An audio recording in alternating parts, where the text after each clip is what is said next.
safe environment keeps Amma free from harassment, violence, and conflict. Fortunately, her family doesn't have to worry about paying school fees. Over the last decade, secondary education enrollment has more than doubled in the region, but allowing more students like Amma to graduate requires more investments. With concerted efforts, 4.6 million more girls could attend secondary school by 2025 in Western and Central Africa. Amma passes secondary school with flying colors.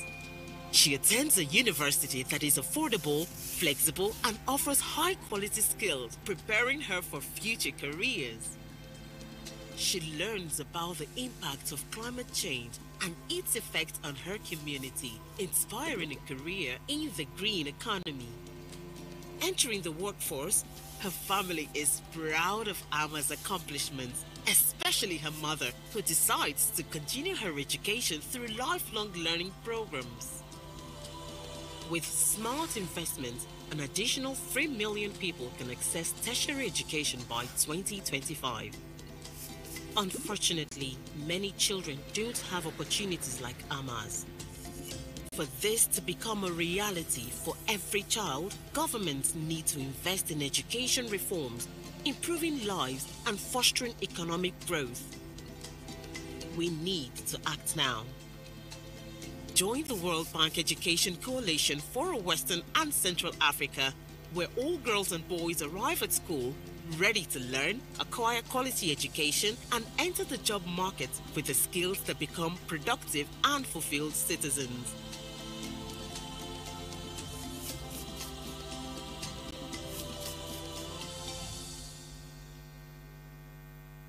Say hello to Amma, a curious little girl.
Say hello to Amma, a curious little girl who loves to learn, and today is her first day of school.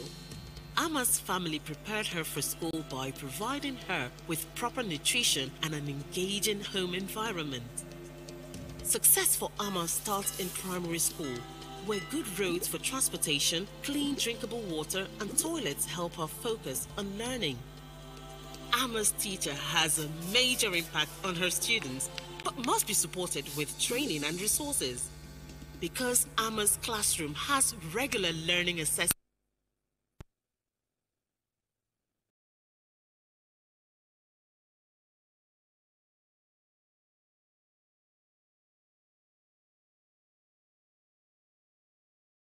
foundation, she's off to a new secondary school nearby, recently built by her community and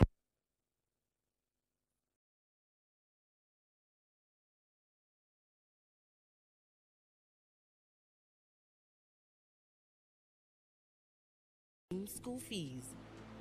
Over the last decade, secondary education enrollment has more than doubled in the region, but allowing more students like Ama to graduate requires more investments. With concerted efforts, 4.6 million more girls could attend secondary school by 2025 in Western and Central Africa. Ama passes secondary school with flying colors. She attends a university that is affordable, flexible, and offers high-quality skills, preparing her for future careers. She learns about the impact of climate change and its effect on her community, inspiring a career in the green economy. Entering the workforce, her family is proud of Ama's accomplishments, especially her mother, who decides to continue her education through lifelong learning programs. With smart investments, an additional 3 million people can access tertiary education by 2025. Unfortunately, many children don't have opportunities like Ama's. For this to become a reality for every child, governments need to invest in education reforms.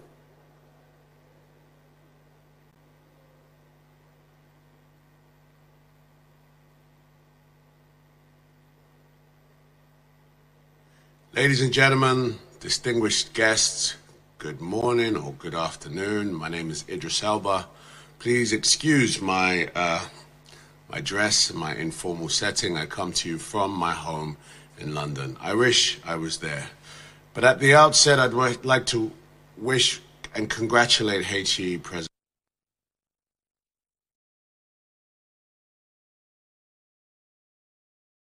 Bank Group. At the turn of the next century, 1 in every 4 human beings. May I request, please, all of us to stand up as the heads of states are about to get into the venue. Please, may we all stand up.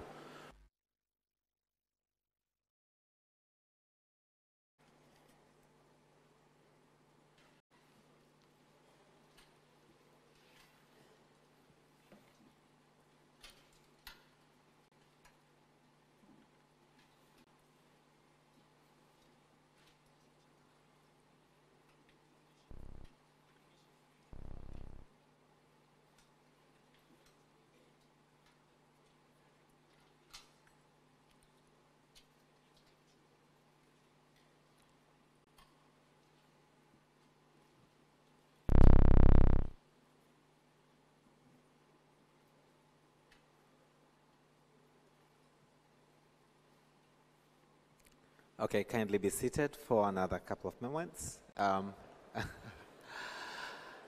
Thank you. They will be here definitely in no time.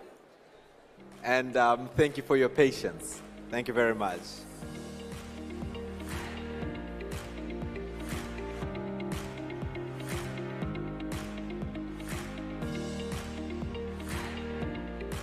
I think it's healthy to have a laughter in the morning, so thank you so much. Good afternoon. My name is Idris Elba. Please excuse my dress, my informal setting. I come to you from my home in London. I wish I was there. But at the outset, I'd like to wish and congratulate HE President Samir Suluhu Hassan for conveying this critical meeting in collaboration with the World Bank Group. At the turn of the next century, 1 in every 4 human beings will be an African. So the importance of investing in our people could not be more urgent. I believe it was Sir Ken Robinson who said, human resources are like natural resources. They're often buried deep. You have to go looking for them. They're not just lying around on the surface. You have to create the circumstances where they show themselves. And it is for this reason that I am very proud to lend my voice and presence to the conversation taking place here and advocate for increased resources towards upskilling African youth. This is a critical mission that will enhance their employability, drive innovation, and contribute to the continent's economic growth. I wish to call upon all of us to aggressively invest in digital literacy, the digital literacy of our youth by ensuring access to computers, to the internet, training in basic computer skills, coding, data analysis. Additionally, our youth need vocational training and apprenticeships to promote practical skills in areas such as carpentry, plumbing, electrical, agriculture, and hospitality. All of these work very well with my industry. All of these offer valuable hands-on experience. We have to cultivate the entrepreneurial mindset of our youth and support them in realizing their potential. Africa's creative cultural industry has the potential to generate $20 billion and create 20 million jobs every year. I think it is high time that we shift gears into action and forward and focus on implementation, which is why I look forward to working with Tanzania on the film studios that we have committed to. We should all be working together to accelerate the goal for a brighter Africa for all. Thank you so much for listening. Please enjoy your time.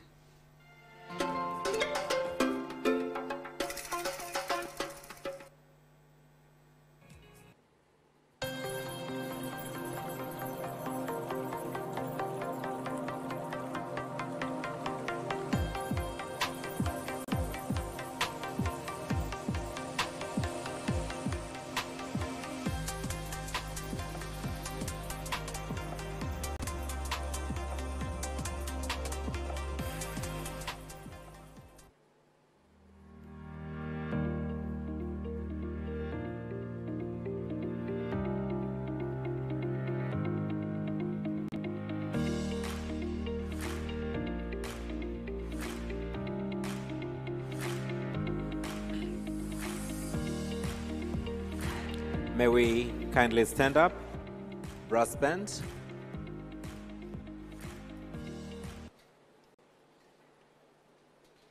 Can we put our hands together as they walk in?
Kindly be seated.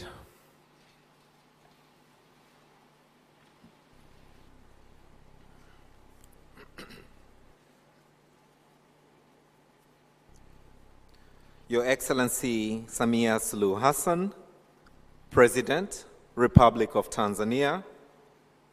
Your Excellency Philippe Jacinto Nyusi, President, Republic of Mozambique. Your Excellency Andy Rejolina, President, Republic of Madagascar. Your Excellency Dr. Lazarus McCarthy Chakwera, President, Republic of Malawi. Your Excellency Carlos Manuel Villanova, President, Democratic Republic of Sao Tome and Principe. Your Excellency President William Ruto of the Republic of Kenya. Your Excellency Dr. Julius Maada Bio, President, Republic of Sierra Leone. Your Excellency Dr. Hussein Ali Mwinyi, President, Revolutionary Government of Zanzibar. Your Excellency Hussein Abdelgabi Akoy Agani, Vice President, Republic of South Sudan. Your Excellency Mariam Chabi Talata, Vice President, Republic of Benin. Your Excellency Jessica Rose Epel Alupo, Vice President, Republic of Uganda. Your Excellency Molate Nalumango, Vice President, Republic of Zambia. Your Excellency Cleopas Dlamini, Prime Minister, Kingdom of Eswatini. Your Excellency Amza Abdi Bare, Prime Minister, Federal Republic of Somalia. Your Excellency Gervais Ndirakobuka, Prime Minister, Republic of Burundi. Your Excellency Dimeke Mekonnen, Deputy Prime Minister Olavo Evolino Garcia Correira, Deputy Prime Minister, Republic of Cabo Verde. Your Excellency Abdurrahman Abdulazak, Chair, Nigeria Governors Forum. Honorable Mohamed Chamfik, Minister of Finance, representing the President of the Union of Comoros, who is also the Chair of the African Union. I would also like to recognize the presence of Madam Victoria Kwakwa, Vice President for East and Southern Africa of the World Bank. I would also like to recognize the presence of Mamta Murthy, Vice President, Human Development at the World Bank. I would also like to recognize the presence of Mama Grasa Machel, Deputy Chair of the Elders, heads of delegations from Algeria, Angola, Botswana, Comoros, Djibouti, Democratic Republic of Congo, Egypt, Gabon, Ghana, Ivory Coast, Libya, Namibia, Nigeria, Rwanda, Seychelles, South Africa, Togo, Tunisia, and Zimbabwe. Honorable Ministers present here, Permanent Secretaries, Excellencies, Ambassadors, High Commissioners, heads of international organizations accredited to Tanzania, distinguished delegates, members of the press, ladies and gentlemen, a very warm summit which aims at celebrating our country's achievement in improving human capital, to exchange effective approaches, and to commit to accelerate progress to equip young people to perform to their full potential to contribute to the economic prosperity of our beautiful continent. Your Excellency, it is now my pleasure to invite and pass the floor to the World Bank's Vice President for Eastern and Southern Africa, Dr. Victoria Kwakwa, for a welcoming address. Can we put our hands together for Dr. Victoria Kwakwa as she comes for a welcoming address.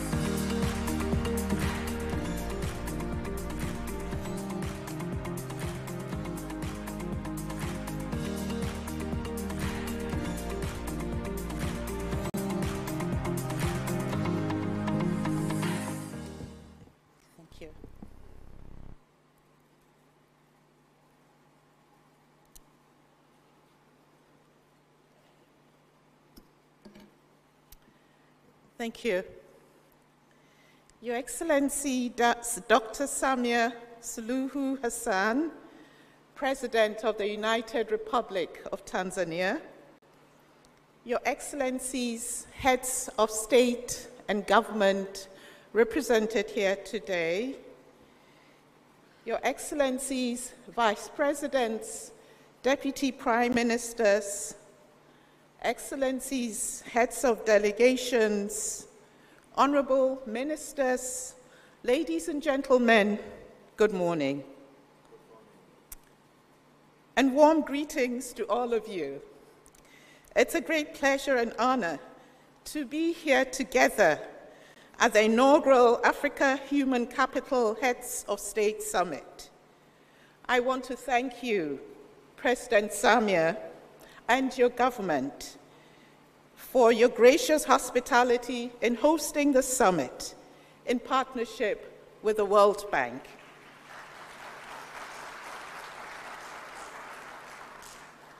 Thank you.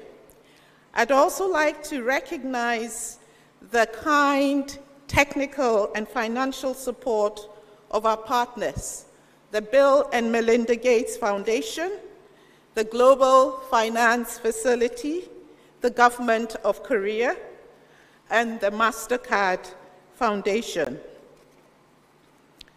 I want to thank Your Excellencies for coming together to support building a coalition and adopting a consensus on human capital in Africa. We're here with a common and urgent concern and a common sense of responsibility. Africa is facing a human capital crisis. Even before the COVID-19 pandemic, a child born in sub-Saharan Africa could expect to be only 40% as productive as she would be with full education and full health. An intuitive indicator of the crisis is the learning poverty rate, which measures the share of children who cannot read and understand a simple text by age 10. In sub-Saharan Africa, about 89% of children are learning poor. This means that almost 9 out of 10 children are not acquiring the foundational literacy required for further learning. It is no surprise then that for education alone, at the midpoint of the implementation of the Sustainable Development Goals, we're seriously off track in Africa. Some indicators, such as primary school completion, which has increased from 46% in 2000 to nearly 64% in 2021, and youth literacy, which stands at nearly 78% as of 2021, have the potential for recovery. However, others such as access to quality early childhood development and preschool for all, which stands at about 50%, will need a significant and concerted effort to be achieved. This summit is an important opportunity to come together to discuss what we can do to improve human capital outcomes and achieve results at scale. For African nations, the cost of inaction will be extremely high and potentially destabilizing. Without navigating this human capital crisis successfully, African societies and economies risk being trapped in a detrimental cycle of stagnant growth, soaring poverty rates, and increasing inequality. This situation could potentially escalate the drivers of fragility and conflict as uneducated and low-skilled youth grow increasingly disillusioned. There is also a lot at stake for the global community. By 2050, Africa will represent almost 40% of the children 0 to 14 years and a quarter of the working age population in the world. Improvements in Africa mean improvements for the world. Improving human capital is not for the faint of heart or the impatient. If you allow me to be blunt, human capital is less visible than building a road and requires a longer-term commitment and investments. Yet when we are successful, we transform the lives of generations of children and youth, and the economic return is even higher. And change is possible. During this crisis, we have already experienced success and huge potential. The following examples that I will give are not exhaustive, but illustrate that progress is happening and continues to be possible. On the early years, countries like Rwanda are among the few to meet the Sustainable Development Goal target on malnutrition. It was done through efforts that included an innovative early childhood development intervention, a combination of home-based and community-based modalities. Rwanda dramatically increased its access to early childhood services in only 2 years, from 17% in 2020 to 62% in 2022. The stunting rate is also coming down. When it comes to learning outcomes, Kenya stands as a testament to the power of steadfast commitment to challenging reforms, ranging from curriculum development, provision of textbooks, and effective teacher management. Over the course of many years, through consistency and focus, the country has experienced a decade of substantial progress in learning, including a 50% improvement in reading. In Africa, teacher salaries account for more than 2/3 of government spending in education. Edo State in Nigeria sets a good example of how to increase efficiency of spending, leveraging technology and private sector partnerships. An innovative program equips teachers with tablets and scripted lessons for real-time progress tracking and continuous improvement. An extensive monitoring system fine-tunes resource allocation and has boosted teachers' attendance rates dramatically to 83%. Edo State demonstrates that even on limited budgets, education can deliver maximum value by efficiently harnessing teachers' potential. Innovations through partnerships across sectors have also enabled and accelerated the pace of change. In the Democratic Republic of Congo, increased financing for education and partnerships with non-state providers reduced the cost of education and resulted in 3.7 million additional students enrolled in public primary schools in a short period of time. Empowerment of women and girls is critical for human capital. Zambia shows us how to use social protection programs to protect the human capital of girls. They mitigated the effects of the rising food prices through cash transfers provided through digital payments that enabled 59,000 girls to access secondary education. And we know that representation matters. The 20 member countries participating in the Africa Centers of Excellence initiative across sub-Saharan Africa share our commitment to creating a network of women leaders and innovators in STEM and education fields. Under the leadership of our host, Her Excellency President Samia, Tanzania has also made enormous strides in ensuring that every child, and particularly adolescent mothers, can complete secondary schooling. The country is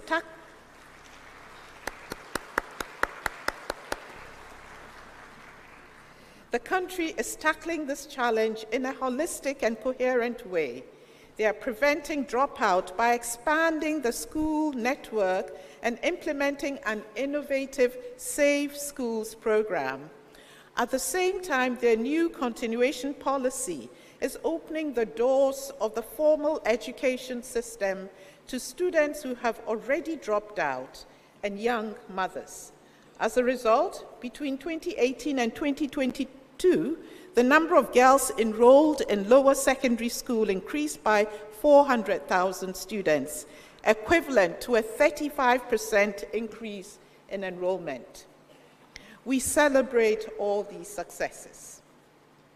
Achieving the transformational changes urgently needed in our education system will require far greater funding. Sub-Saharan African countries currently spend about $280 purchasing power parity for every primary school student, compared to $1,500 in purchasing power parity terms in middle-income countries and about $8,400 in high-income countries. These large differences show that no country in sub-Saharan Africa is likely to effectively address the growing demand for education without significantly increasing their investments in human capital. However, more financing will not solve the problem at hand unless enhanced with a much more effectively, given that teacher salaries are normally the biggest component of education spending. Reforms that make teachers more effective are key to improving the overall efficiency of the sector. Systems need to reward teachers that improve and sustain better teaching practices. The education sector also needs to tackle low teacher motivation and high rates of absenteeism. Having more than 15% of teachers absent from school or not teaching is unacceptable. Beyond this, Ministry of Education need to build their capacity to deploy teachers equitably, ensure they have the teaching and learning material they need to do their jobs effectively, and provide the support they need to improve their teaching skills. Tackling these challenges successfully will improve sector efficiency and are just as critical as mobilizing more funding if national and continental goals for education are to be met. As a development partner, we at the World Bank stand with you at this time of human capital crisis. In addition to the Africa Human Capital Plan that we launched in 2019, we have prepared a new strategy for education in Western and Central Africa and an operational business plan for the Eastern and Southern African countries. We have also increased our financing for human capital. And our commitment to education spans several sectors, including interventions in health, social protection, water and sanitation, transportation, and other sectors that contribute to improving access and quality of schooling for all. Nevertheless, it is your national strategies, your ideas and financing that are the foundation of future progress. It is essential that we formulate a clear and actionable plan that explicitly outlines what it will take to achieve the goals. To make progress, we must break the silos and foster collaboration amongst all stakeholders. We need to develop a platform for action that transcends sectoral boundaries and unites government agencies, domestic partners, and external allies, including the pivotal private sector. That is why events like this one provide a critical opportunity for cooperation and collaboration. Over the last 2 days, we had so many creative ideas and inspirational examples of what can be done to accelerate progress on building human capital. We need to capitalize on the wealth of local ideas and solutions to address the challenges in Africa. We at the World Bank would like to convene a team of education experts from the continent and policymakers to find how to build on the successes that I've mentioned, to take them to scale, and to propose new ideas and solutions. We would work with regional bodies, individual governments, and our development partners to strengthen and sustain this team and provide global knowledge from other regions to plan and deliver tangible solutions at scale, accelerating progress in human capital development. We will also review our human capital plan to reflect the Dar es Salaam Declaration. With political will and leadership and commitment from all of you, the highest level, we can together achieve our vision with our collective leadership to make human capital the cornerstone of our country's development strategies. I'm confident that we will build strong coalitions and allocate the needed resources to ensure a bright future for Africa, a future where all girls and boys reach their full potential, grow up well-nourished, attain real learning in the classroom, and enter the job market as healthy, skilled, and productive adults. I want to close with a phrase that one of the panelists just said yesterday. Yes, Africa can. There's no more time to waste. Thank you so much.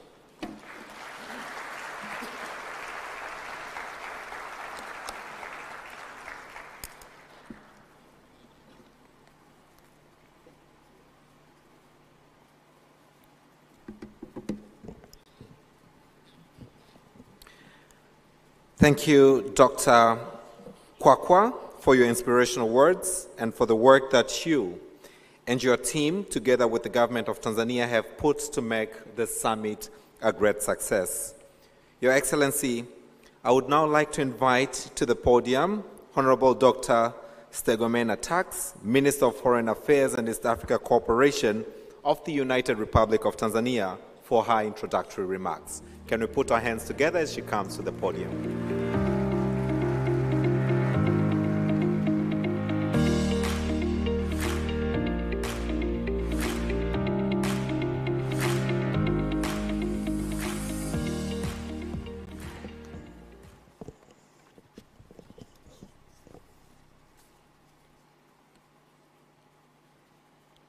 Your Excellency, Dr. Samia Suluhu Hassan, President of the United Republic of Tanzania, Your Excellencies, Heads of State and Government and representatives, Dr. Victoria Kwaka, World Bank Regional Vice President for the Eastern and Southern Africa, Honorable Ministers, Excellencies, Heads of international organizations and representatives, Excellencies, Heads of diplomatic missions, partners from the private sector, distinguished delegates, media representatives, ladies and gentlemen.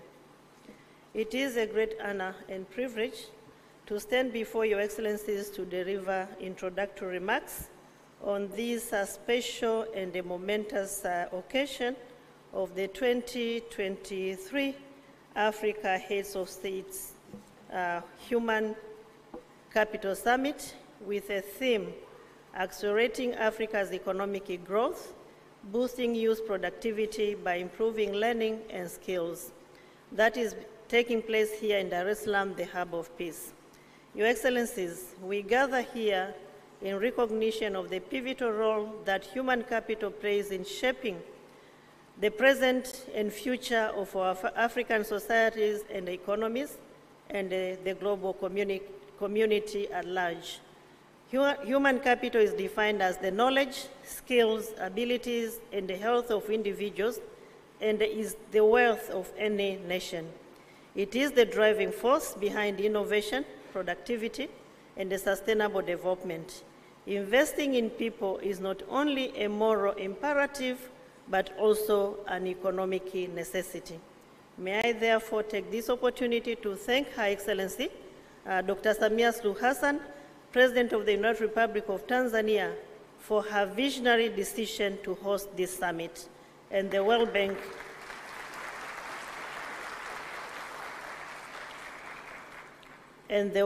for affording the United Republic of Tanzania an opportunity to host it. On this note, may I, on behalf of the President of the United Republic of Tanzania, welcome Your Excellencies and all distinguished delegates to Tanzania, and in particular to this very important summit.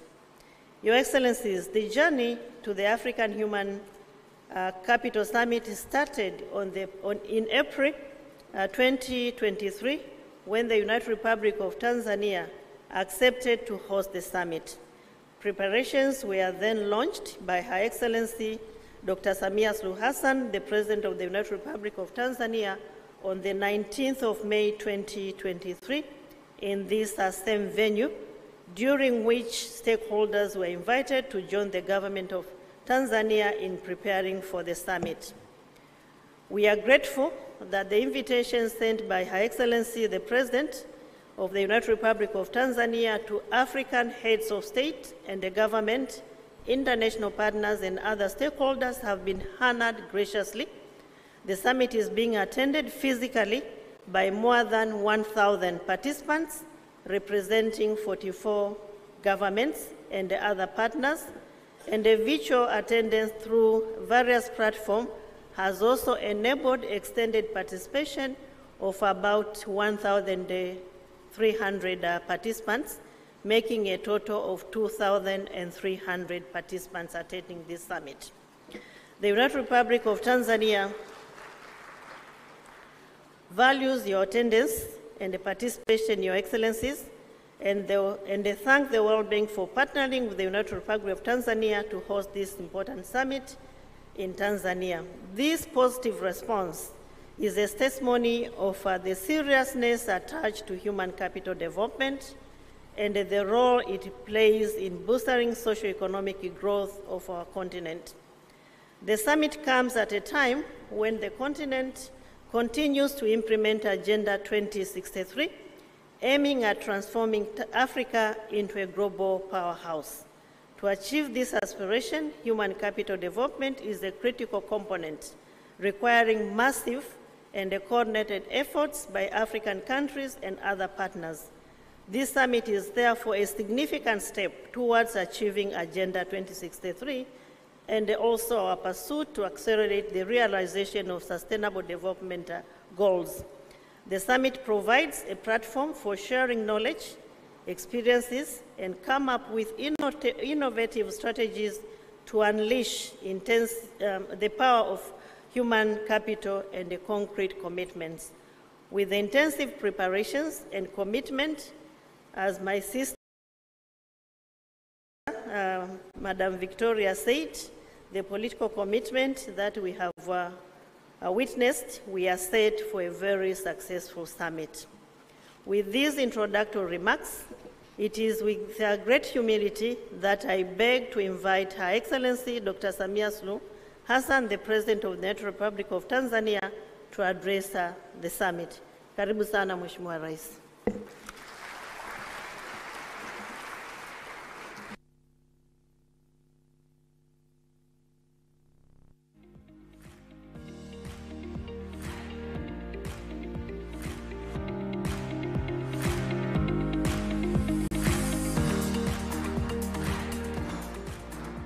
Asante, naomba tukae.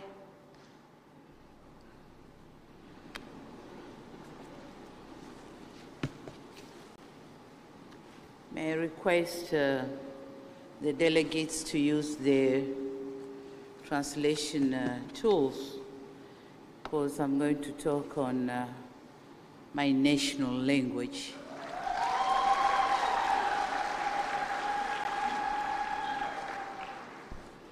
Waheshimiwa wakuu wa nchi na wakilishi wa wakuu wa nchi, Waheshimiwa makamu wa rais mliopo, Mheshimiwa Dr. Hussein Ali Mwinyi, Rais wa Zanzibar na mwenyekiti wa Baraza la Mapinduzi, Waheshimiwa mawaziri wakuu mliopo, wakuu wa misafara, Waheshimiwa mawaziri, makamu wa rais wa Benki ya Dunia Dr. Victoria Kwakwa, ambaye ni makamu wa rais wa Eastern and Southern Africa. Pia natambua uwepo wa Dr. Mamta Murthy, Vice President for Human Capital Development in the World Bank, na ujumbe wote wa Benki ya Dunia mlioko hapa, waheshimiwa mabalozi na wawakilishi wa mashirika ya kimataifa, wawakilishi wa sekta binafsi, pamoja na wataalamu mliopo, wageni waalikwa, mabibi na mabwana, habari za asubuhi. Ni furaha kubwa kuwakaribisha nyote nchini Tanzania lakini kuwakaribisha katika ukumbi huu wa mkutano. Ninamshukuru sana Mwenyezi Mungu kwa kutujalia fursa hii adhimu ya kukutana hapa ili tuweze kujadiliana na kufikia maazimio kuhusu mada hii muhimu na nyeti kwa maendeleo na mustakabali wa bara letu la Afrika, maendeleo ya rasilimali watu. Tulipokea kwa heshima na fahari kubwa fursa ya kuwa mwenyeji wa mkutano huu muhimu na adhimu, na kwa kipekee kabisa nitambue na kupongeza kazi kubwa iliyofanywa na serikali kupitia wizara zetu za fedha na wizara mambo ya nje pamoja na Benki ya Dunia, na vile vile nitambue mchango mkubwa uliotolewa na wadhamini katika kufanikisha mkutano huu. Hakika mmeutendea haki mkutano huu kwa maandalizi mazuri sana.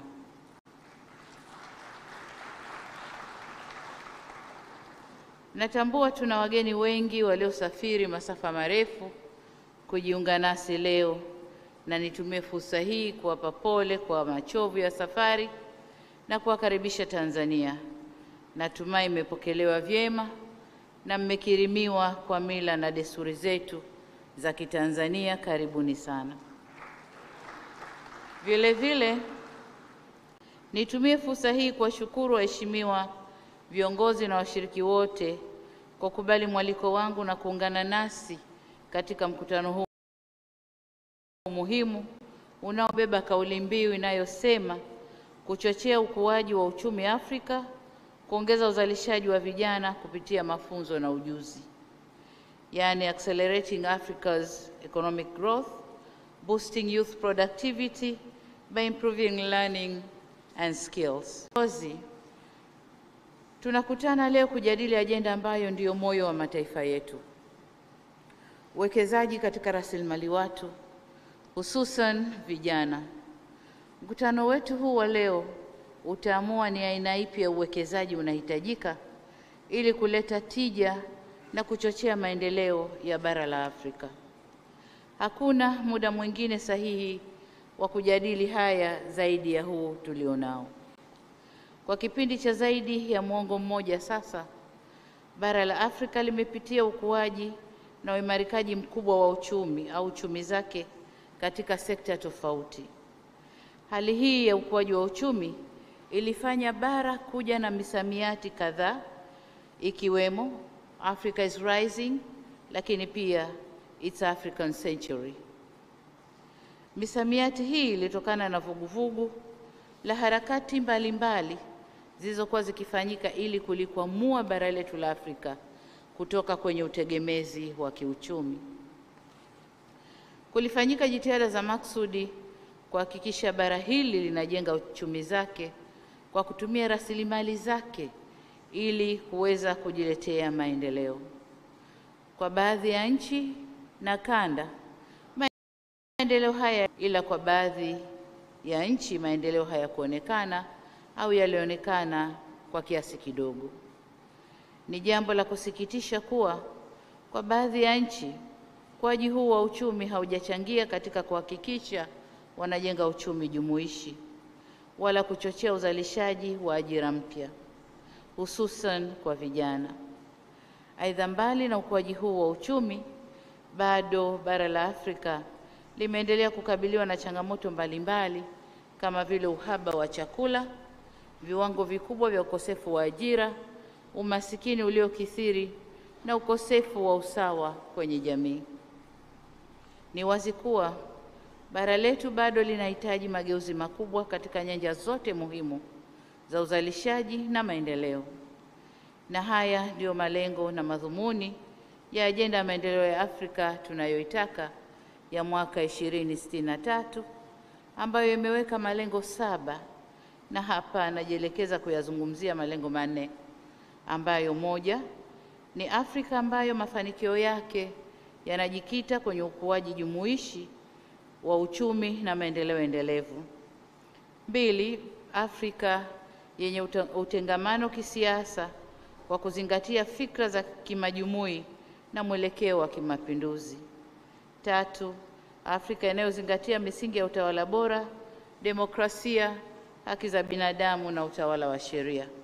Na 4, Afrika ambayo maendeleo yake yanatokana na watu kwa kutumia vipaji vyao, hususan wanawake, vijana, pamoja na kutoa makuzi bora kwa watoto. Na hili ndilo lililotuweka leo hapa. Waheshimiwa viongozi, nimeona niataje malengo haya 4 ili kuona uzito na dhima ya majukumu yaliyoko mbele yetu na kutafakari ni aina gani ya uongozi na sera zinazohitajika kuhakikisha tunafikia na kutimiza kwa ukamilifu malengo haya. Ni muhimu sisi kama viongozi tuhakikishe kwamba tunaangalia, tunatathmini na kusimamia mageuzi yote muhimu ili kuliwezesha bara hili litumie uwezo na rasilimali zake kujikomboa kiuchumi. Kama nilivyosema awali, mkutano huu unafanyika kwa wakati muafaka, hasa ikizingatiwa kwamba kwa sasa Afrika ndilo bara lenye vijana wengi zaidi. Takwimu zinaonyesha kuwa ifikapo mwaka 2050 Afrika itatoa nchi 10 zenye idadi kubwa zaidi ya vijana duniani. Kwa mujibu wa World Economic Forum, zaidi ya 60% ya watu wa barani Afrika ni vijana walio chini ya miaka 25. Aidha, inakadiriwa kuwa ifikapo mwaka 2030 Afrika itakuwa na 42% ya vijana wote duniani, na umri wa wastani wa nchi za Afrika ni chini ya miaka 20. Hii inatuonesha kwamba kuna mambo mengi ya kimaendeleo, hususan kwenye mambo ya afya, ili tuweze pia kukuza wastani wa umri kwa Afrika. Hii inamaanisha kuwa bara letu ni bara lenye watoto na vijana wengi. Kwa tafsiri ya kidemografia, habari hii ni nzuri na vile vile ni mbaya kwetu. Hali hii inaweza kuwa nzuri na yenye tija iwapo tutawekeza kwenye rasilimali watu kwa kuhakikisha uwepo wa afya bora, elimu bora yenye stadi za maisha ili kujenga nguvu kazi yenye tija kama ilivyo kwa wenzetu wa bara la Asia. Hatima yetu inaweza kuwa mbaya. Fanya hivyo, tutaongeza idadi ya vijana wasio na ujuzi, wasioajirika na vijana wa kujiingiza kwenye vitendo viovu vya kihalifu na uvunjifu wa amani. Hivyo basi, kwetu sisi tuliopo hapa leo, tujiulize, je, bara tulilolirithi kwa waasisi wetu waliotafuta uhuru wa Afrika ndilo bara tunalotaka kuwarithisha vizazi vijavyo au wajukuu wetu? Je, Afrika tunayoijenga leo ni yenye uchumi endelevu au uchumi unaodumaa? Tukipata majibu hayo, tutalijenga bara letu vyema zaidi. Vile vile majibu ya masuala haya yatatupa mwelekeo wa sera zetu. Ni wazi kwa viongozi wenye maono hujenga sera zao kwenye maendeleo ya watu na kufuatiwa na maendeleo ya vitu. Na hapa mniruhusu ninukuu maneno ya baba wa taifa hili la Tanzania miaka michache kabla kufariki kwake, Mwalimu Julius Kambarage Nyerere, wakati akihutubia mkutano wa Umoja wa Mataifa jijini New York. Alisema, na hapa namnukuu, kwamba development is people. People are the target, creators and beneficiaries of anything known as development. Mwisho wa kunukuu. Kwa tafsiri rahisi, alisema maendeleo ni watu, watu ndio walengwa, ndio waanzilishi na wanufaika wa chochote kinachoitwa maendeleo. Kwa mantiki hiyo, hatuwezi kulikomboa bara letu kiuchumi kama hatutaelekeza nguvu zetu kwenye maendeleo ya rasilimali watu, kwa kuwapa maarifa na ujuzi unaohitajika katika kuyatumia na kuyabadilisha mazingira yao kwa manufaa yao. Waheshimiwa viongozi, tunapozungumzia uwekezaji katika rasilimali watu, ni kuhakikisha kwamba uwekezaji unaanza tangu mtoto anapozaliwa, kwa maana upatikanaji wa lishe bora na chanjo stahiki ili kuondoa udumavu ambao mara nyingi hupunguza kiwango cha uelewa na uwezo wa kusoma vizuri kwa watoto hao. Ili kuhakikisha tunaweka msingi mzuri wa elimu, tunapaswa kuwa na maandalizi mazuri ya elimu na hasa elimu ya awali kwa ajili ya kuandaa watoto kimwili, kiakili, kiismu au kijinsia na kiubunifu. Jambo jingine, ili elimu itoe matokeo chanya, ni lazima kuwa na mitaala yenye kukidhi matakwa ya soko la ajira. Kwa mfano, uwepo wa mapinduzi ya 4 ya viwanda yameleta mabadiliko makubwa katika sekta zetu za afya, elimu, biashara, teknolojia pamoja na mahusiano na mwingiliano wa kijamii pamoja na usafiri na usafirishaji. Hivyo basi, ni wajibu wetu kuhakikisha Afrika hatuachwi nyuma. Tunazitumia fursa hivi vizuri. Hatuachwi nyuma kama ilivyokuwa kwenye mapinduzi haya ya matatu yaliyopita. Mapinduzi ya kwanza, ya pili na ya tatu. Haya ya 4, Afrika ni wakati wetu kuyatumia vizuri.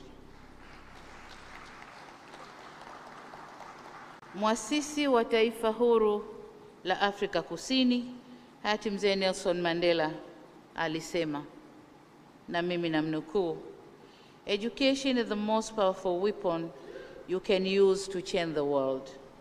Akimaanisha kuwa elimu ndio silaha yenye nguvu zaidi inayoweza kutumika kubadilisha ulimwengu. Na hapa nichukue fursa hii kueleza umma huu baadhi ya hatua ambazo nchi yetu Tanzania imechukua ili kukuza na kuendeleza rasilimali watu.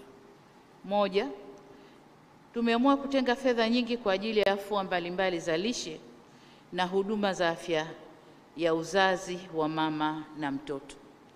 Na katika hili, mimi kama rais wa nchi nimeingia mikataba na wakuu wa mikoa, kila mkuu wa mkoa kuhakikisha anawajibika ipasavyo katika eneo hili. Lakini la pili ni kuanzisha vituo vya elimu ya awali, yani Early Childhood Development Centers, ambayo tunaendelea kuvieneza nchi nzima. La tatu ni mapitio na maboresho ya sera ya elimu, mitaala na programu za mafunzo ili ziendane na mazingira pamoja na mahitaji ya sasa ya maendeleo. La 4 ni uanzishwaji wa mfuko wa kusaidia kaya maskini ujulikanao kama Tanzania Social Action Fund, TASAF. Lengo la mfuko huu ni kupunguza umaskini na kuboresha upatikanaji wa huduma za afya na elimu. Tangu mwaka 2000 zaidi ya kaya milioni 1 zimenufaika na zaidi ya miradi 731 ya miundo mbinu mbalimbali ya elimu, afya, maji safi na salama, kilimo na mazingira, njia za usafiri na usafirishaji zimetekelezwa. Jingine ni uanzishwaji wa programu ya elimu bila malipo kwenye ngazi za elimu ya awali, elimu ya msingi na hadi sekondari. Watoto wetu wanasoma bila kulipa. Lakini la 6 ni uwekezaji kwenye elimu ya ufundi na mafunzo ya mali, yani vocational education and training, ikiwa ni pamoja na kutoa ujuzi bobezi ili kuongeza tija, ushindani na uwezo wa ndani katika kutumia rasilimali za nchi yetu. 7, kuwezesha vijana kiuchumi kupitia mikopo inayotolewa na halmashauri. Mikopo hii tunatoa 4%, tumezitaka halmashauri kutenga 10% ya mapato yao ya ndani. 4% inatumika kwa kuwakopesha vijana, 4% inatumika kuwakopesha wanawake na 2% inatumika kuwakopesha watu wenye ulemavu. Jambo la 8 ni kuruhusu watoto walioacha masomo, hasa wa kike waliopata ujauzito, kuweza kurudi tena shuleni na kuendelea na masomo yao. Na hapa nataka niseme kwamba jaribio hili lilianza kule Zanzibar, na furaha kusema kwamba kuna watoto ambao walirudi kuanzia form 1 kidato cha 4, wamemaliza university na sasa wako vizuri. Kwa hiyo ni fursa nzuri ya kuwarudisha watoto shuleni. Lakini pia kupitia wizara yetu ya kilimo tuna programu maalum inayoitwa Building a Better Tomorrow kwa ajili ya vijana kujishughulisha na shughuli za kilimo, ufugaji na uvuvi ili kuijenga vyema sekta ya kilimo na kufanya sekta hii iweze kuchangia kwa 10% kutoka 4% inayochangia sasa hivi katika uchumi wetu wa taifa. Waheshimiwa viongozi, nimezungumza masuala mengi na kwa kirefu. Sasa naomba mniruhusu niataje kwa mahsusi na kwa muhtasari maeneo muhimu yanaweza kutusaidia kuboresha rasilimali watu ya Afrika ili atusaidie kuongeza mijadala yetu tukiwa hapa. Kwanza, lazima tujidhatiti kutumia rasilimali watu tulionayo kwa manufaa yetu, kwa maana ya reaping the demographic dividend. Idadi kubwa ya vijana tulionayo Afrika ni fursa ya pekee kwa ajili ya mageuzi ya kiuchumi. Badala ya kuacha vijana hawa wakrosi hizo bahari, wapigwe njiani, wazamishwe, kwamba wanakwenda Europe kutafuta maisha bora. Maisha bora watayapata Afrika tukiwaendeleza. Lakini la pili, lazima tuwafundishe watoto wetu kuhusu uzazi wa mpangilio. Kama nilivyosema, Afrika population yetu ni kubwa sana, na population hii inaweza ikatuletea tija au ikatuletea mambo yasiyofaa kama hatukuitumia vizuri. La tatu, kuongeza manufaa kutokana na elimu na mafunzo tunayoyatoa katika nchi zetu. Tuhakikishe elimu tunayoitoa inawapa uwezo vijana wetu kuongeza tija na kujenga uchumi wetu. 4, kuongeza uwekezaji katika sekta nyingine zinazoleta ufanisi katika huduma za elimu na afya. Ni lazima kuwekeza katika miundombinu kama vile njia za usafiri na usafirishaji, kuongeza nishati au umeme, maji safi na usafi wa mazingira. Haya yote tukiyaboresha yanaweza kutusukuma katika kutoa huduma za afya na elimu ili ziwafikie watu wote na ziwe endelevu. Jambo la 5 ni utekelezaji wa programu za hifadhi ya jamii katika uzalishaji, yani implementing productive social safety nets programs katika nchi zetu.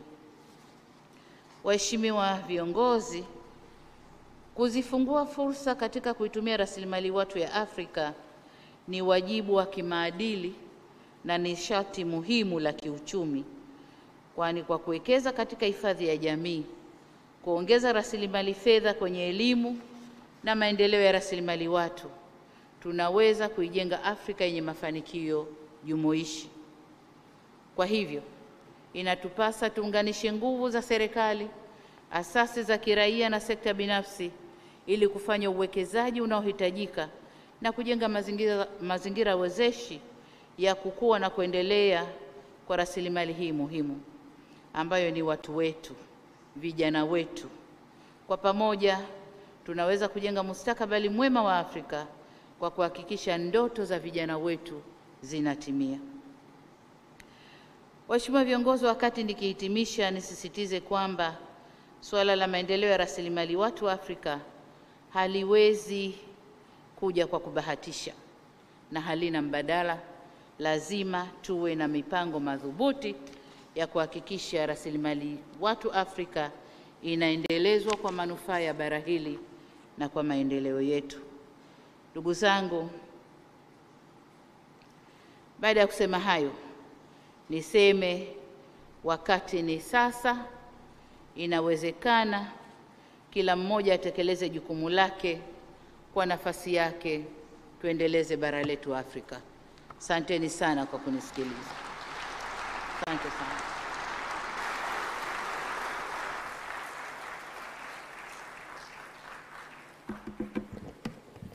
May I request you to stand up and we clap our hands.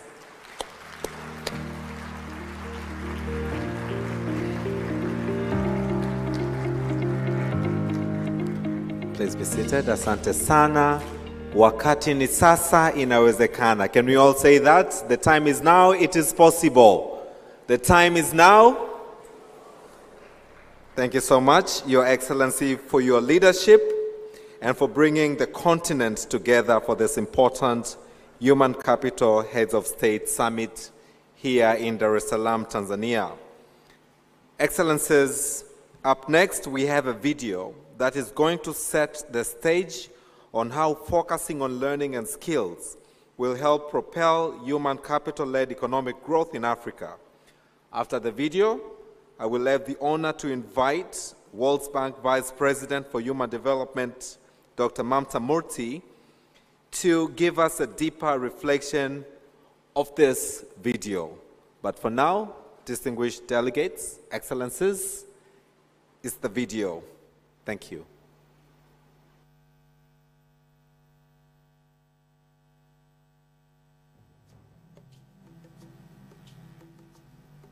The last 30 years saw a largely positive economic story for sub-Saharan Africa. Economies grew, and the proportion of the population living below the poverty line declined. Africa made great progress in health outcomes, and life expectancy has grown over the last 50 years. Child mortality declined, and the chances of a 15-year-old surviving to age 60 improved. Senegal and Ghana reduced stunting, which is defined as impaired growth and development of children due to poor nutrition, repeated infection, and inadequate psychological stimulation. Stunting affects learning, productivity, and leads to low wages in adulthood. Liberia, Rwanda, and Malawi were able to reduce under 5 mortality by 2/3 in the last 2 decades.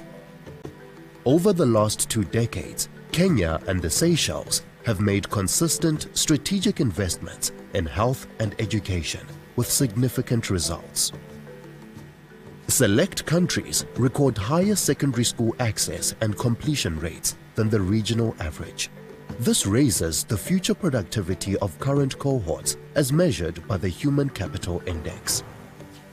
Paired with favorable demographics, these countries are well positioned to reap a demographic dividend driven by high levels of human capital to accompany other investments.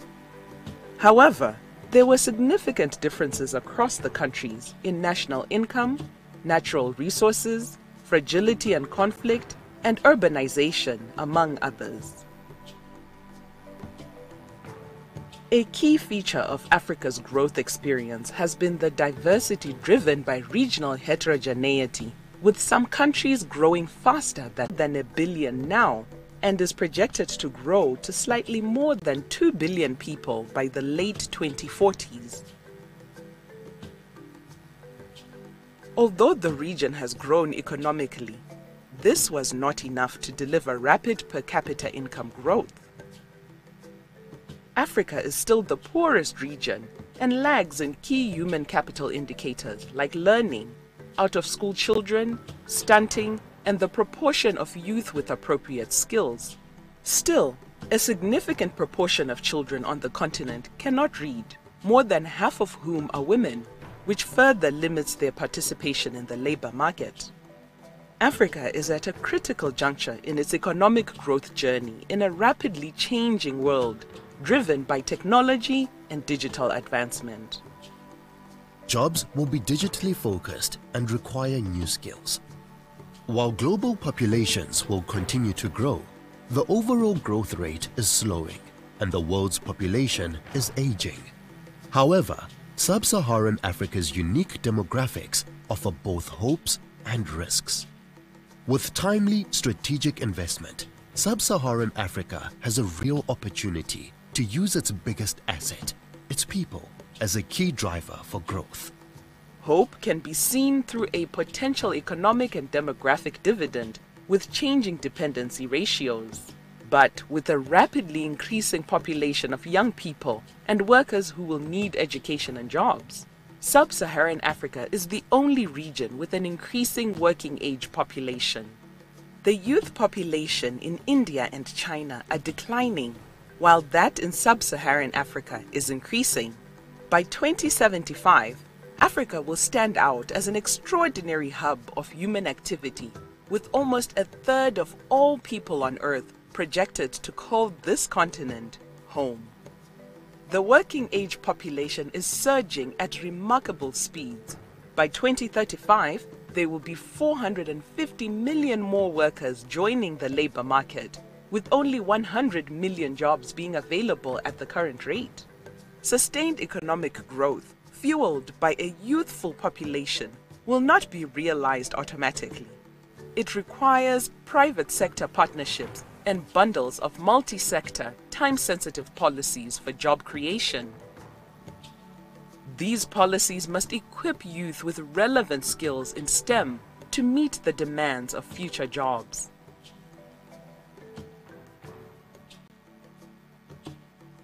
These will be policies that keep people at the center. Strategic and sustained human capital investments can accelerate economic growth, build resilient systems, and strengthen social cohesion. The East Asian tiger countries, like South Korea, Malaysia, and Singapore, demonstrate that sustained strategic investment in human capital contributed to between 1/3 and half of all economic growth. The miracle of the East Asian growth story highlights the importance of investing in people. There was an assumption that these economies grew before the governments had enough resources to invest in people. But there is clear evidence that investments in public health and education predated faster economic growth. A healthier, better educated population will contribute to faster economic growth. As families become more assured that their children were likely to survive and thrive, they chose to have smaller families, ensuring that households and governments could increase investment. More educated parents were better skilled and could contribute more to the labor market. The experience of East Asian tigers makes our understanding of what drives development more complete. The old consensus was that investments in physical capital, such as dams, roads, and irrigation systems, were the main drivers of economic growth. But the rates of return varied from country to country. This variability was attributed to supporting economic policies, including trade, regional integration, and enterprise ownership. We have learned that robust economic growth and development are a combination of smart physical infrastructure investments, appropriate economic policies, and timely and sustained human capital investments. We've covered how investment in human capital accelerates economic growth. So let's take a closer look at the next important accelerator in human capital: resilient systems. Robust development means countries are building national systems that can withstand shocks like economic downturns, debt crisis, conflict, learning losses, epidemics, droughts, and floods. Despite sub-Saharan Africa's last 20 years of variable economic growth, the region has seen frequent shocks and setbacks. The COVID-19 pandemic is not the first health shock in the region. The Ebola epidemic devastated parts of Africa, and before that, HIV or AIDS had a substantial and long-term negative impact on all aspects of development. Shocks at any stage of life, be they economic, climate-related, or health-focused, increase population vulnerability and erode human capital. Shocks put households at risk economically, requiring a more significant governmental response to help stabilize the economy. Sub-Saharan Africa is also especially vulnerable to climate change, which will likely be more devastating to poorer households. All of these shocks disrupt and reduce investments in human capital, test government systems, and stretch meager financing. Human capital builds the resolve of households to withstand climate shocks and contribute to a more livable planet. Human capital investment for system resilience can include social protection systems, targeting assistance, social work and services programs, adaptive education systems, and resilient public health systems. Investments in human capital also help equalize opportunity. Research shows that countries with lower levels of inequality tend to experience faster growth and address inequality. More equitable human capital endowments are important growth drivers, and highly unequal countries experience growth slowdown upon reaching middle income status. A key lesson is that strategic human capital spending can reduce inequality. A misdirected spending on human capital, on the other hand, can increase inequality, hence affecting growth. The evidence is clear.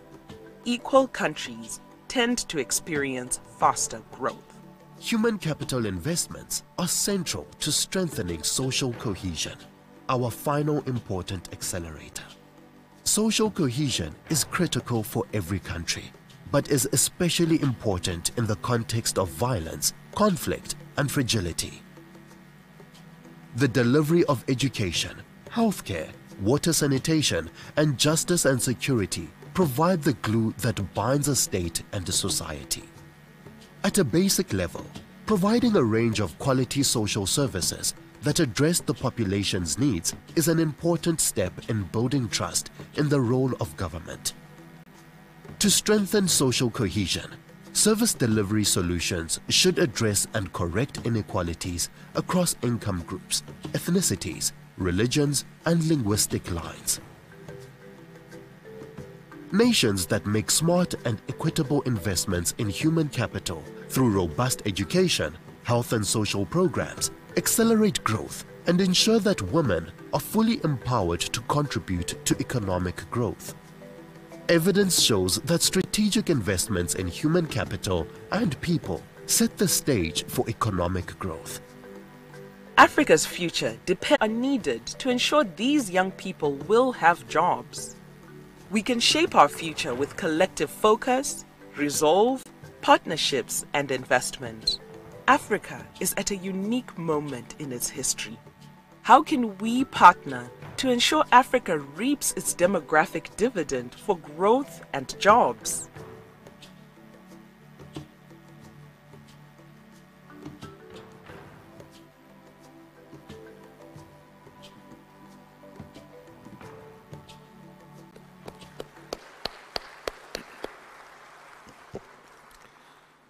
Thank you very much. And from the video, and as we gather to celebrate these achievements and successes that our nations have made so far, I would now like to invite to the podium Dr. Mamta Murthy to give more context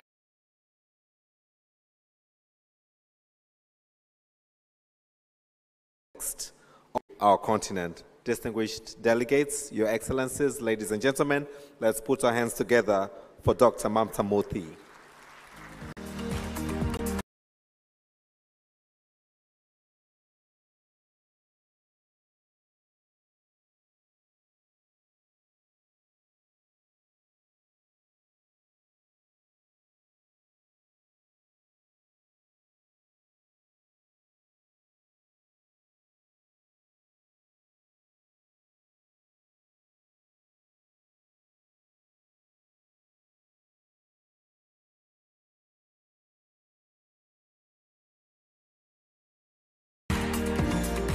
On the movie that you just saw, and I'm going to offer you just 5 reflections. The first thing I would like you to take away from the movie is that human capital is an incredibly important source of economic growth. So if you look at the difference between rich and poor countries, anywhere between 1/3. Now, you know, researchers always quibble about methodology and that kind of thing, and some will question how much of what is being attributed to human capital can actually be, is actually the result of infrastructure or trade policy or other things. But even if we accept all those quibbles, at least 1/3 of the difference between rich and poor countries can be attributed to human capital, and that's a huge difference. It's also a difference that we know we can work on, and that's why it's a very actionable it's a very actionable item, and I'm delighted to be addressing heads of government, vice presidents, presidents, and others, because we can act on this together. The second thing I want to say is that there has been progress in Africa on the issue of human capital. We heard from a number of delegations, from ministers. There has been remarkable progress. Let me give you one statistic. If we look at the population of sub-Saharan Africa that is over 25 years of age, right, so they've completed their education, well, the average years of schooling has gone up from 3.5 years of schooling to over 5.5 years of schooling in the past 20 years. That's an enormous increase in just years of schooling. Remember, for a population that has been growing quite rapidly. So I hope that fixes in your mind that there has been huge progress. The challenge, of course, lies with the quality of schooling. The quality of schooling is not as high as it should be. Again, if we look at children in school today in sub-Saharan Africa, they can expect, because of the expansion in schooling that many of you in the audience have been responsible for, a child today in sub-Saharan Africa can expect to achieve at least 9 years of schooling because of the policies that are in place. But because the quality of schooling is poor, about 45 to 50% of that is lost. So the equivalent number of years of schooling is not 9, it's 4.5. It's about half of that, because very little is being learnt in school. Children can progress through school, but it doesn't mean that they leave school having learnt everything they should. To contrast that with another continent that I know well and Victoria knows well, East Asia and the Pacific, an average child today in East Asia and the Pacific go through 12 years of schooling. There too, there are issues with quality. So about 30% of that schooling is lost because the quality is not high. But if you take away 30% from 12, that's still 9 years of schooling. So in Africa, there are two challenges, both to increase the years of schooling and to improve quality. That's a double challenge. That's a difficult challenge because it's a double challenge. It requires resources and it requires improving learning in school. I'm going to come to the resources, but let me first talk about improving learning in school, because as I said before, this is an actionable thing. This is something that can be done. There is a lot that has been learned within Africa and from outside Africa on how to improve learning in school. Let me touch upon just a few things, actually drawing on the excellent panel discussion that we had yesterday with ministers of health, ministers of education, and ministers of labor and social welfare. I'm going to mention only 3 things. These are not silver bullets, but they are ideas I want you to take away. First, learning happens in school, but children have to be prepared to learn before they come to school. When we're talking about learning in school, it's very important to build the foundations. And the foundation of learning, all learning, is being able to read.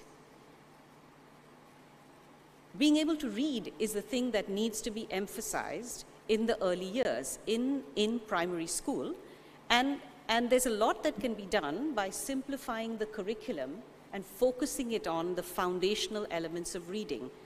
And there are many countries in Africa that are doing this. There's Kenya, there's Mozambique, there's Niger, there's Edo State of Nigeria, there's Rwanda.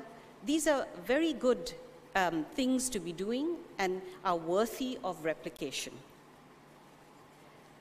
But beyond wanting to teach the fundamentals, it doesn't help if the teacher is not in the classroom, if the teacher is not supported in delivering learning in the classroom. And some of the ministers yesterday spoke about this. Teacher presence and support to the teacher for delivering the foundational elements of learning in the classroom are extremely important. And finally, there is the issue of language, and President Suluhu mentioned this in her remarks. Africa is a continent of many languages. Many children come to school speaking a language at home and then being expected to read in a different language in school.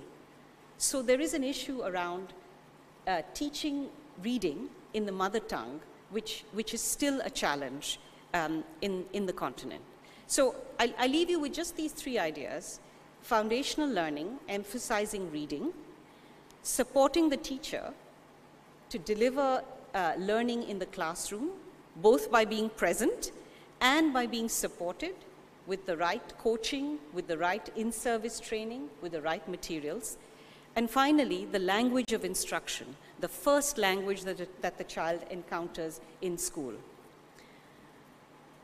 Now let me talk about readiness for learning. Children arrive in school, but they need to be ready to learn. And that is where nutrition in the early years, that's where cognitive development and stimulation before entering school matters. This is the reason why pre-primary school matters and early childhood development matters. Many countries have made progress in trying to expand early childhood development, but it's not enough.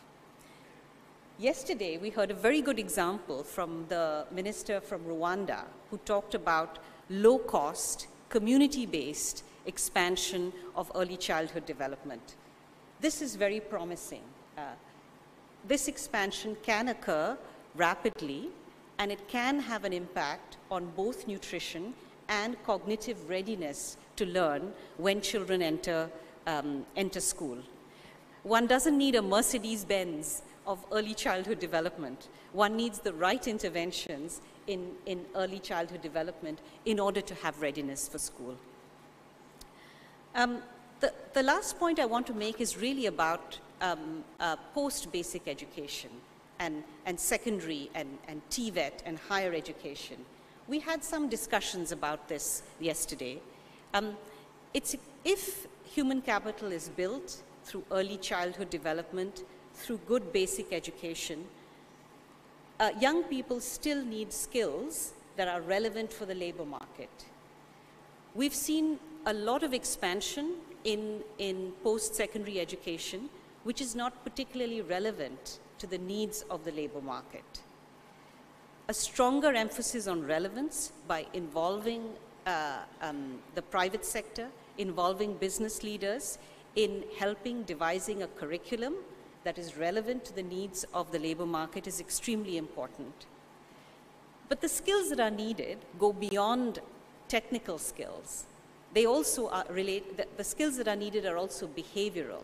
They also relate to things like teamwork, critical thinking, problem solving, the things that are needed for the fourth industrial revolution, as Her Excellency Samia Suluhu mentioned. Again, this is an area that can be worked on. We had very good examples from many of the ministers yesterday on the way in which post-secondary education is being linked to the needs of the labor market. I want to move on to the issue of resources because, as I said at the outset, Africa faces a double challenge, the need to both increase the number of years of schooling, but also increase quality. Many of the elements of quality actually do not involve a huge additional fiscal cost. It's the expansion of access which is costly. And this is where the need for resources comes. Now, the majority of resources for the expansion and access to education will have to come domestically. And for this, countries need to strengthen domestic resource mobilization, as well as increase the priority given to education. But beyond the volume of resources, there's also the issue of resource use and effectiveness of resource use. It's very easy to talk about waste, and because sectors like education and health and social protection take up such a large share of the government budget, it's very easy to say, oh, well, there's a lot of wasteful spending. To my mind, what is wasteful is if a child is in the classroom and is not ready to learn. That is why making sure that early childhood investments are made is very important, because this is what makes spending on basic education effective. What's wasteful is spending money on basic education if children are not learning. That's why the spending that needs to happen on basic education needs to be directed towards achieving stronger and better learning outcomes. Similarly, if there's spending on post-secondary and it doesn't result in the kinds of skills that are needed for young people to acquire jobs,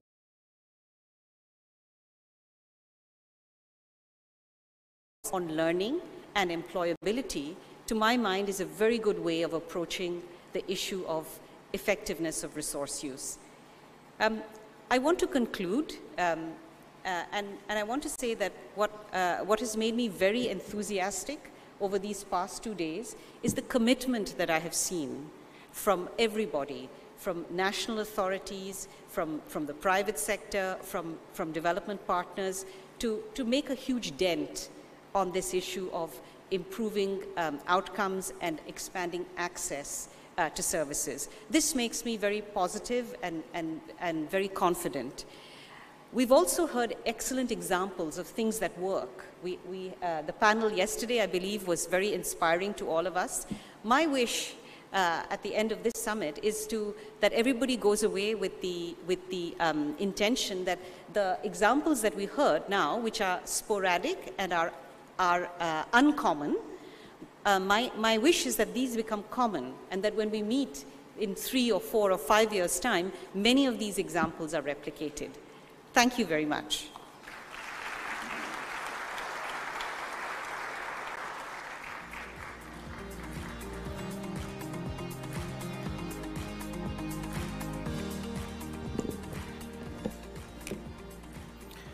Thank you so much, Dr. Murthy, for your insightful thoughts that provide a lot of things to ponder on for the coming couple of hours. But also, it really sets up well for the next panel discussion, where we are going to have our distinguished heads of states to ponder on Africa's prosperity depends on its youthful demographics.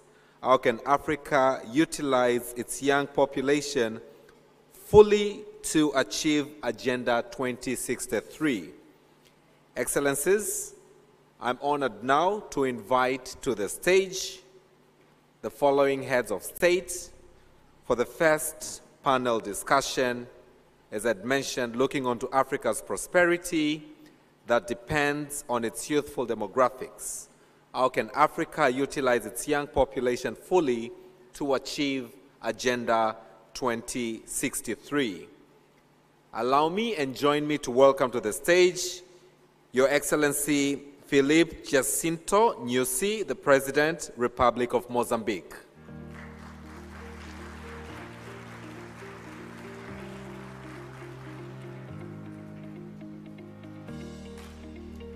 And as he comes, may I also invite His Excellency Dr. Lazarus McCarthy Chakwera, President, Republic of Malawi.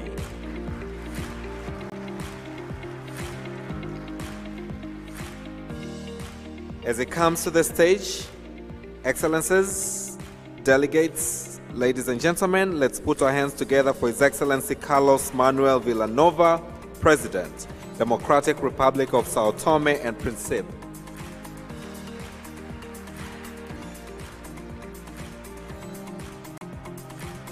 And as it comes, last but not least, I would like to invite to the stage, and let's put our hands together for His Excellency Olavo Avelino Garcia Correira, Deputy Prime Minister, Republic of Cape Verde.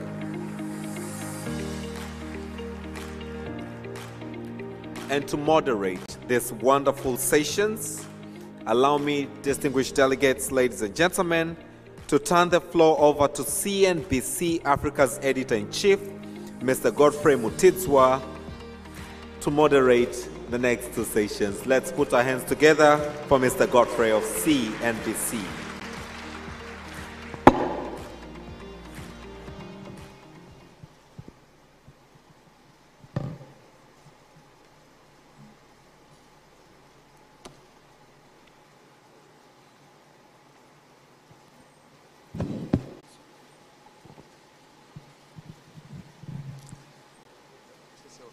A very good morning, ladies and gentlemen, Your Excellencies.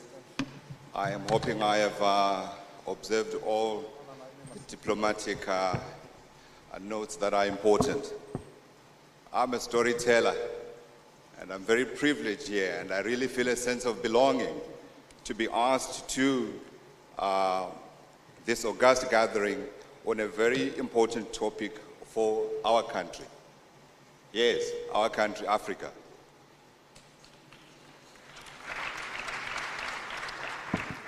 I feel it's one of those occasions where I can say without contradiction that Africa is a country, for our problems are similar. We, as you have heard, all of you this morning, have the lowest average human capital index rating in the world at 89%. And our challenges are common.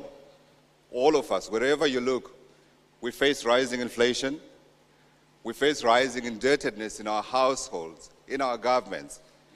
And we also know that, in addition to that, we know that inflation and unemployment are increasing. But at the same time, consistently throughout the continent, we also have the largest and the youngest population in the world, which is what brings us here today. Your Excellencies, let me spell out what my role is today here. By the end of this session, I've been told I must get a measurable commitment from all of you, just one, on advancing our youth agenda to achieve the long spoken about youth dividend. I also have been instructed to provide each of you with 5 minutes. And I know this is a particularly difficult one because you have important messages that you need to communicate. But for the purpose of getting the messages that we would like, that are going to be used to fill all the gaps that we had here this morning, I've been given 5 minutes for all of you. And you will see me lifting my eyebrow. It might be a shoulder, it might be a grunting. I will certainly do my best to try to live within the 5 minutes. But I do not want to leave the important messages that you need to leave with me here. Otherwise, I will be in trouble. And then, lastly, out of each of you, I'm also hoping that I will be able to get 3 takeaways that I share with the organizers of our debate today. So please, Your Excellencies, please help me. I promise to vote for you when you call for the reform of the United Nations in New York the next time you are at UNGA. Let me start, first of all, with the first set of questions. And this question, I am posing it to Your Excellency, the President of Mozambique, President Filipe Nyusi. Let me just get to your question.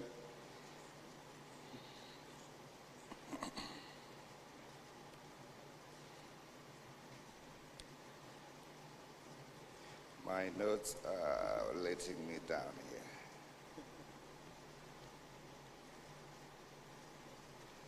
Okay. I have it. Your Excellency, we know that in each of our countries, half the population is female. We also know that our ladies are the most entrepreneurial on the continent. The statistics are there actually from the African Development Bank. And we also know that they are very, very responsible with their finances.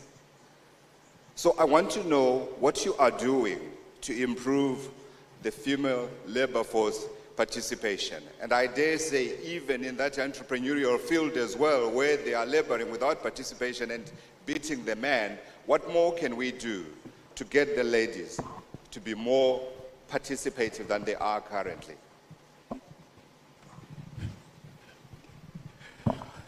Thank you. Allow me also to use the official language of Mozambique, Portuguese. Samahani ndugu zangu, nitasema Kireno leo. Kwa shauri nataka wananchi pia Mozambiki wasikie. Asanteni.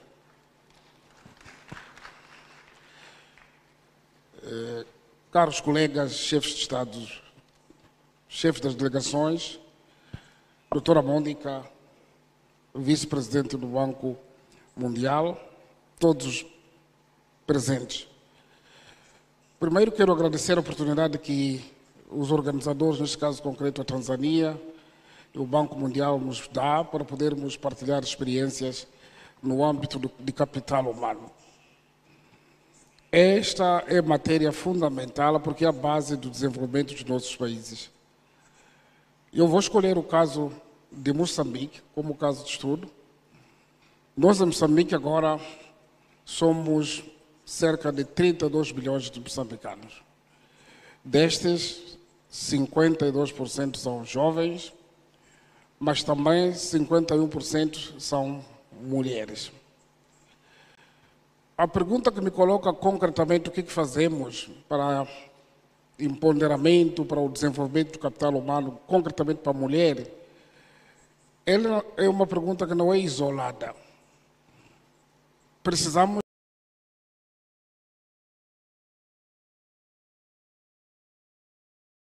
teorias do que é preciso fazer.